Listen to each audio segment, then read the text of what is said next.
Hello, good morning everyone and welcome to my another study vlog. কেমন আছো সবাই? আশা করি তোমরা সকলে খুব ভালো আছো আর তোমাদের প্রিপারেশনও খুব ভালো চলছে। আজ রবিবার, ভেবেছিলাম স্টুডেন্টরা একটু লেট করে আসবে, বাট দেখি 6:30টার আগে ওরা পড়তে চলে এসেছে, কারণ ওদের স্কুলে আজ স্পোর্টস আছে। আর আমারও আজ ঘুম থেকে উঠতে লেট হয়ে গিয়েছে। 5টার সময় অ্যালার্ম দিয়েছিলাম, বাট কোনো রকমে 5:30টায় বিছানায় শুয়ে কারেন্ট অ্যাফেয়ার্স পড়ছিলাম। আর আমি কি করি জানো? স্টুডেন্টসদের লিখতে দিয়ে ওদেরই একটা বই নিয়ে পড়া শুরু করে দিই। তো ক্লাস 9-এর এই ভৌতবিজ্ঞান বইটা আমার কাছে নেই, বাট এই বইটা কিন্তু খুব ভালো। তো তোমরা যারা এএনএম জিএনএম দেবে ভাবছো, তারা কিন্তু পারুল প্রকাশনীর এই ভৌতবিজ্ঞান বইটা কিনতে পারো। এই বইটার দাম পড়বে 120 থেকে 30 টাকা। আর যাদের গ্রামের সাইডে বাড়ি, তারা কিন্তু তোমার ছোটো ভাই বোনদের কাছ থেকে চাইতে পারো। আমি তো তাই করেছিলাম, এর আগের বার নিয়েছিলাম, বাট 3-4 মাস পর ও আবার রিটার্ন চলে যায়। তো তোমরা আর আমার মতো বোকামি করো না, তোমরা কিনে নিও। তারপর ওদের ছুটি দিয়ে বসলাম ম্যাথ প্র্যাকটিস করতে, কারণ আজ আমার কোনো ক্লাস নেই। আর ম্যাথের একটা চ্যাপ্টার কমপ্লিট করে সারাদিন জিওগ্রাফি পড়ব, কারণ জিওগ্রাফির অনেকগুলো ক্লাস আমার বাকি আছে। আর আজ ভেবেছি 2-3টে ক্লাস করব, আর ওগুলোই বই থেকে ভালো করে পড়ে নেব। আচ্ছা, তোমরা আজ আমাকে কমেন্ট করে জানাও তোমরা কোন সাবজেক্টে দুর্বল আর তোমাদের ফেভারিট সাবজেক্ট কী।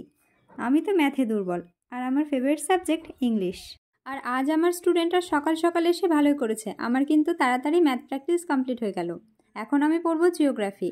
আর জিওগ্রাফি যেই চ্যাপ্টারটা আজকে ফার্স্ট শুরু করব সেটা হলো সৌরজগৎ বা সোলার সিস্টেম। একেবারে ইজি একটা চ্যাপ্টার। আর ইজি বলেই গতবার কোনো একটা এক্সামে, আমার ঠিক মনে পড়ছে না এই মুহূর্তে কোন এক্সাম ছিল, বাট সেখানে প্রশ্ন ছিল সৌরজগতের সবচেয়ে উষ্ণতম গ্রহের নাম কি। আর আমি প্রশ্নটা দেখেই এক্সাইটমেন্টে ভুলভাল গোল করে দিয়ে চলে এসেছি, যদিও এটা আমারই ভুল ছিল। আর আজ অনলাইন ক্লাসে স্যার আমাদের সৌরজগতের 8টি গ্রহের ইংরেজি নাম মনে রাখার একটা ট্রিক শিখিয়েছে, যদিও আমার আগে থেকেই মুখস্থ ছিল। আর আমি পরপর মুখস্থ করেছিলাম Mercury, Venus, Earth, Mars, Jupiter, Saturn, Uranus আর নেপচুন। বাট এই ট্রিকটা আমার কাছে খুব ইন্টারেস্টিং মনে হয়েছে, আর আমার পার্সোনালি মনে হলো এটা তোমাদের সাথেও শেয়ার করা দরকার। আর তোমরা হয়তো অনেক আগে থেকে এই ট্রিক্সটা জানো। তো এটা মনে রাখার জন্য তোমাদেরকে ইংলিশের একটা লাইন মনে রাখতে হবে, সেটা হলো মাই very efficient mother just served আস নাটস। তো এই লাইনটার প্রত্যেকটা ওয়ার্ডের ফার্স্ট লেটার দিয়ে 8টা গ্রহের নাম মনে রাখতে হবে। যদিও এগুলো ক্লাস 8-9-এর পড়া, বাট এখান থেকে কিন্তু প্রচুর প্রশ্ন আসে। Inner planets, outer planets, terrestrial planets, এগুলো সবই ইম্পর্টেন্ট, প্রত্যেকটা লাইনই ইম্পর্টেন্ট এখানকার। দেন আমি স্নান খাওয়া কমপ্লিট করে রোজকার মতো ছাদে বসলাম পড়তে। আর এখন পড়ছিলাম বিভিন্ন প্রকার ভূমিরূপ, পর্বত, মালভূমি, সমভূমি। এটা খুব ছোট্ট একটা চ্যাপ্টার, বাট ইম্পর্টেন্ট। এটা পড়ছিলাম, আর ক্লাস 10-এ সেই ছোট্ট পাতলা বইটার কথা মনে পড়ছিল। তখন ওই বইটাই আমাদের কাছে বোঝা হয়ে গিয়েছিল, আর এখন কত পড়তে হচ্ছে।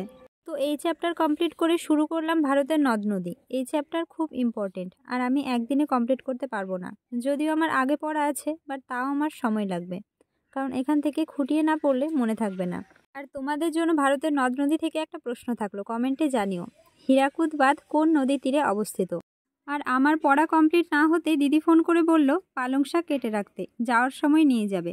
তাই আমি আবার আসলাম আমাদের জমিতে, আর এইটা হলো আমাদের জমি। তো সর্ষেগুলো অনেক পরে লাগানো হয়েছে, সেজন্য এখনও ফুল আছে এগুলোতে, বাট অন্য জমিতে ফুলগুলো সব ঝরে গিয়েছে, ফল হয়ে গেছে। আর নয়তো এগুলো মসুরের সাথে বেরিয়েছে, কারণ মসুরের বীজের সাথে সর্ষের বীজ ছিল, আর ওইগুলো একসাথে ছিটিয়ে দেওয়ায় একসাথে সব বেরিয়ে গেছে। তো দিদিকে পালং শাক পৌঁছে দিয়ে আমি গিয়েছিলাম টিউশন পড়াতে, আর পড়িয়ে এসে ইংলিশ গ্রামার সলভ করছিলাম। আর আমি কিন্তু আমার টেলিগ্রাম চ্যানেলে রোজ সন্ধ্যা 7টার সময় ইংলিশ মক টেস্ট তোমাদের সাথে শেয়ার করি। আর তোমরা যারা ইংলিশের উপরে ডেলি মক টেস্ট দিতে চাও, তারা আমার টেলিগ্রাম চ্যানেলে জয়েন করে যাও, ডিসক্রিপশন বক্সে লিঙ্ক দেওয়া আছে।